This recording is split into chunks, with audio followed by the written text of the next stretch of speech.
Assalamualaikum warahmatullahi wabarakatuh. Salam sejahtera bagi kita semua dan selamat sore. Saya Roria Ayuni Adityanta Brusur Bakti dengan NIM 1903027737 dari kelas praktikum statistika MPIE 4A2.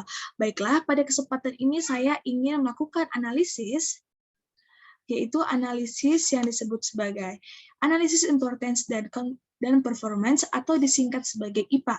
Nah, apa itu IPA? IPA ini merupakan metode analisis untuk mengukur tingkat kepuasan dari kinerja lain. Di sini kita menggunakan IPA ini untuk mengetahui seberapa puaskah orang lain atau pihak kedua ketika menerima kinerja yang telah kita berikan. Baiklah, di sini kita akan membandingkan yang namanya itu harapan yang kita harapkan setelah kita memberikan kinerja yang kita lakukan. Untuk pengerjaan ini kita akan melihat di bagian tingkat kepuasan atau indikator tingkat kepuasan dan juga indikator tingkat kepentingan, di mana nanti hasilnya itu akan berupa diagram Kartesius yang memperlihatkan hubungan antara kedua indikator ini dari hasil responden yang telah diberikan. Nah, apa itu yang namanya diagram Kartesius? Diagram Kartesius ini adalah sebuah diagram yang menunjukkan dan mengelompokkan indikator yaitu tingkat kepuasan dan juga kepentingan ini ke dalam beberapa kuadran, atau sekilas gambarnya seperti ini. Ini adalah diagramnya yang membentuk 4 kuadran. Nanti di sini kita akan menginput atau menentukan atribut-atribut manakah yang masuk ke dalam kuadran-kuadran yang mana. Seperti ini. Kita akan melakukan analisis importance dan performance berdasarkan 7 atribut tersebut, di mana setiap indikator ini memiliki 7 atribut layanan. Baiklah, langsung saja kita aplikasikan ke dalam Microsoft Excel, di mana di sini saya sudah memiliki datanya. Data ini adalah data minggu lalu, dari indikator satisfaction 1 sampai dengan indikator satisfaction 7 dan juga important 1 dan juga sampai important 7. Baiklah, terlebih dahulu kita akan mencari yang namanya rata-rata. Nah, kita mencari rata-ratanya langsung saja dengan menggunakan average. Kemudian kita blok di masing-masing atribut. Seperti ini. Oke. Nah, karena sampai dengan important ke-7 dengan menggunakan rumus yang sama untuk mencari rata-rata, maka kita tinggal tarik saja seperti ini. Nah, seperti ini kita pilih 2 angka di belakang koma. Nah, seperti ini. Kemudian kita copy bagian hasil rata-rata di masing-masing atribut, kita copy, tapi kita copy-nya itu hanya mengopi values-nya saja, karena di bagian rata-rata ini kita menggunakan rumus, tapi di sini kita paste hanya value-nya saja. Seperti ini. Oke, sudah. Nah, ketika telah terlihat rata-ratanya, maka kita bisa langsung menginput ke Microsoft Excel baru, di mana isinya itu seperti ini. Ada nomor ini adalah nomor atribut, kemudian ada kolom untuk satisfaction dan juga important. Di sini kita tinggal copy di Microsoft sebelumnya, di bagian rata-rata masing-masing atribut di indikator masing-masing.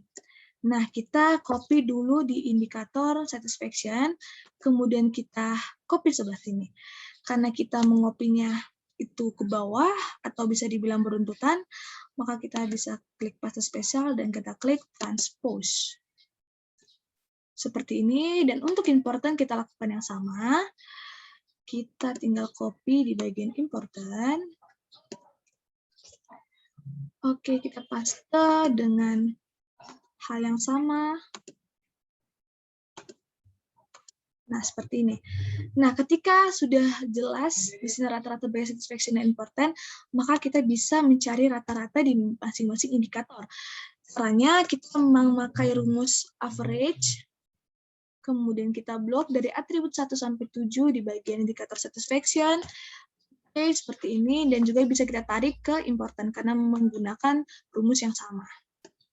Nah, telah terlihat jelas bahwa satisfaction itu memiliki rata-rata 4,00 atau bisa dikatakan 4, dan di sini important itu rumusnya rata-ratanya adalah 4,53.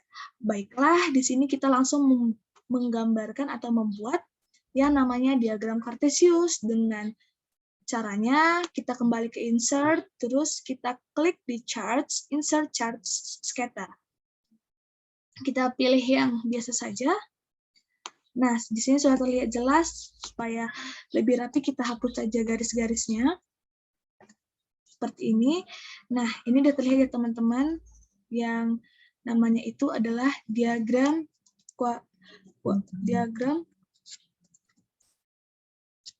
sebentar.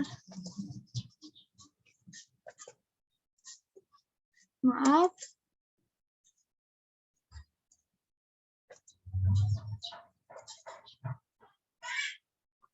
Ya, seperti ini. Kita langsung ganti aja namanya diagram Cartesius.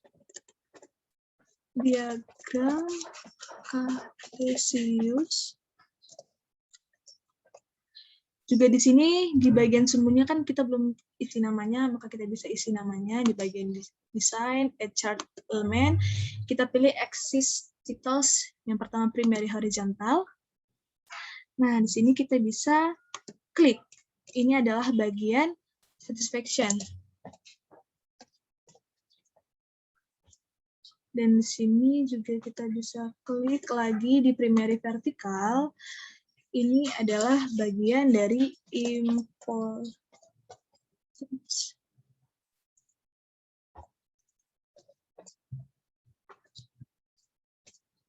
Oke, seperti ini.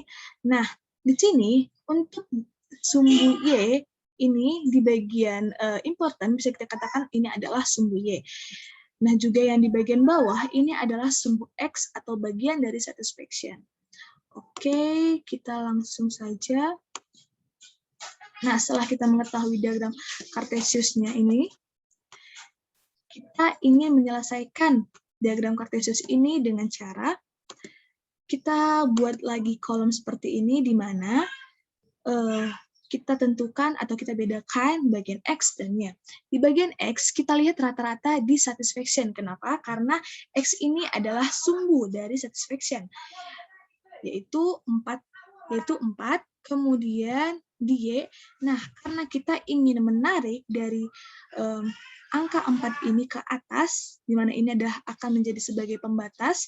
Nah, karena ingin kita tarik, maka di sini kita menentukan titik terkecil dulu, titik awal di mana kita ingin menarik garis sebagai pembatas ini. Nah, kita lihat di sumbu Y yang paling kecil, ada 4,3. Kemudian, karena kita ingin menarik angka 4 ini sebagai pembatas, maka kita harus melihat batasan sampai manakah sumbu ini atau garis ini bisa ditarik. Nah, kita lihat di sumbu Y yang paling besar. Itu ada 4,7.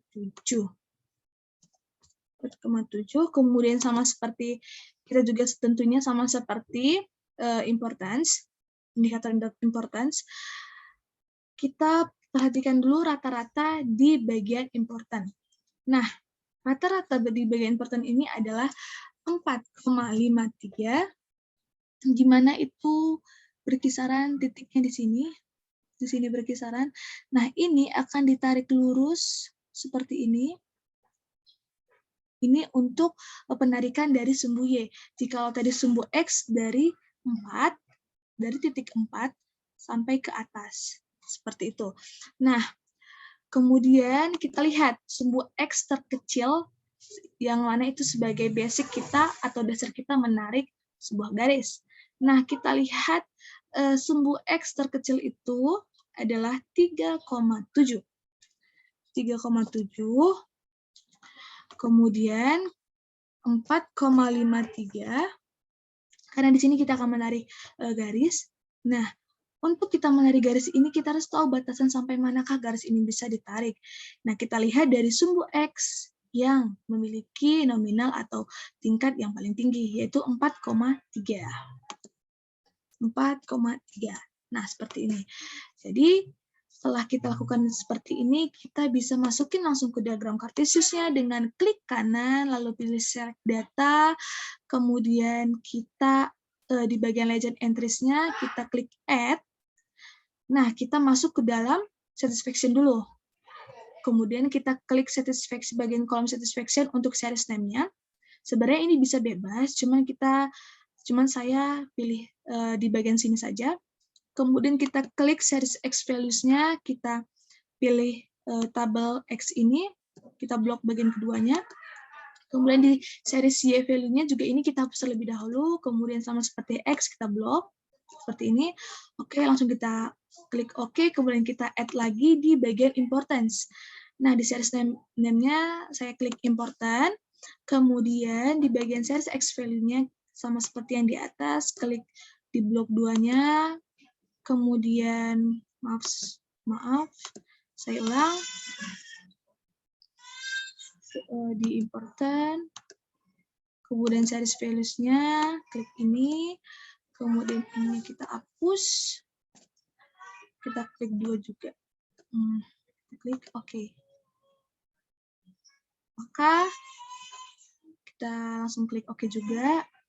Nah, hasilnya akan seperti ini. Di mana ini akan menjadi dasar untuk penarikan yang bisa membagi 4 diagram kartesius ini. Nah, kita bisa lihat di bagian aksisnya ini, tadi ini masih belum stabil ya, karena di bagian simbol X ini paling kecil itu adalah 3,7, sedangkan di sini 3,60, dan sampai atas-atasnya seperti ini. Nanti kita bisa sesuaikan aja. Langsung kita buat garisnya dulu, atau kita ubah juga dulu warnanya supaya lebih memudahkan untuk dilihat. Kita klik warna hitam, yang warna merah. Nah, warna merah ini adalah garis yang akan kita hubungkan. Oke, sebentar.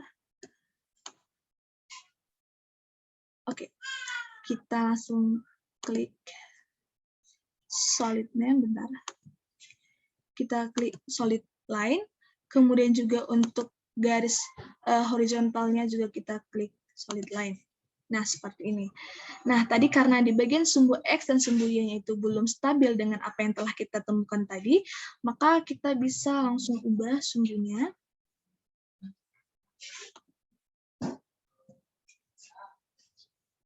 Kita ubah.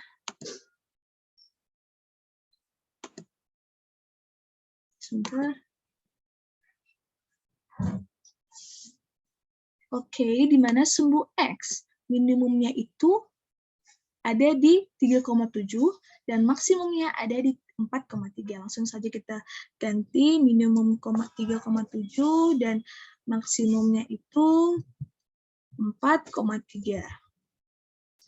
Nah, untuk yang importance juga bisa kita ganti di mana minimumnya itu adalah 4,3 dan maksimumnya 4,7.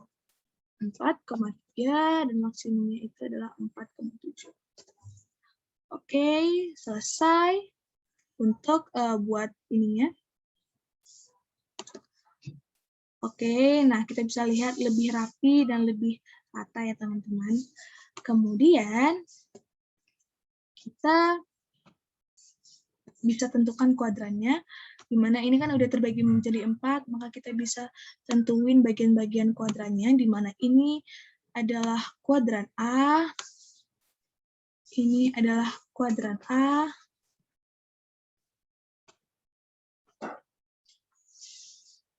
dan juga ini adalah kuadran B, kuadran B, ini adalah kuadran C, kemudian ini adalah kuadran D. Oke.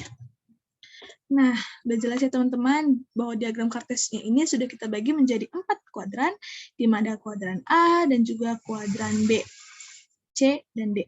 Nah, di bagian kuadran A dulu kita bahas ada 2 titik. di mana berada di titik 3,80 dan 4,53, dan juga di titik kedua berada di titik 3,97 dan 4,53, dan selanjutnya di bagian B ini, di kuadran B ada 3, 1, 2, 3, bagian D juga ada 1, di bagian C ada 1.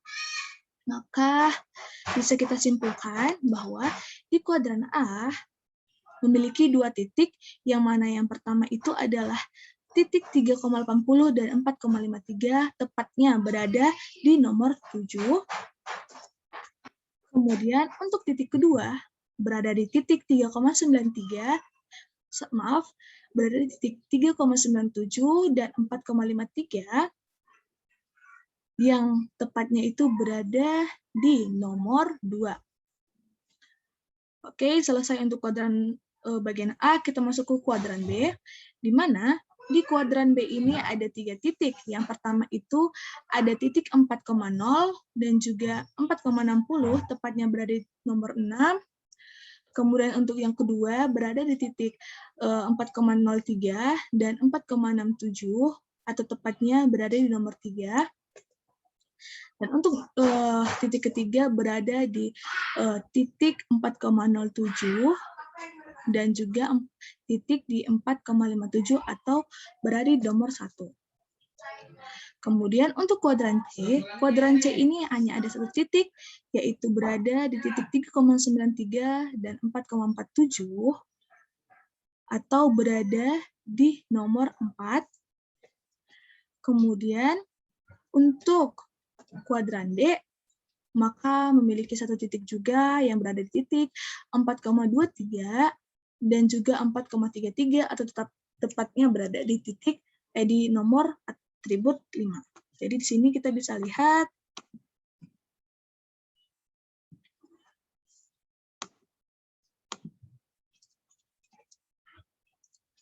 supaya lebih rapi.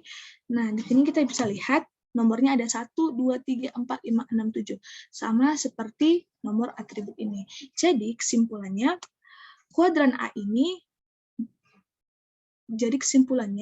untuk atribut nomor 7 dan 2 berada di kuadran A. Dan untuk atribut nomor 6, 3, 1 berada di kuadran B. Dan untuk nomor atribut 4 berada di kuadran C, dan untuk atribut nomor 5 berada di kuadran D. Baiklah, itu kesimpulan yang bisa saya simpulkan untuk materi kali ini, yaitu menganalisis IPA, Importance dan Performance. Saya ucapkan terima kasih atas perhatiannya, dan mohon maaf jika saya memiliki salah kata ataupun hal yang kurang tidak jelas yang membuat Anda kurang berkenan dan sakit hati. Saya mohon maaf, dan selebihnya saya mengucapkan terima kasih atas perhatiannya. Wassalamualaikum warahmatullahi wabarakatuh. Shalom, salam sejahtera bagi kita semua, dan selamat siang.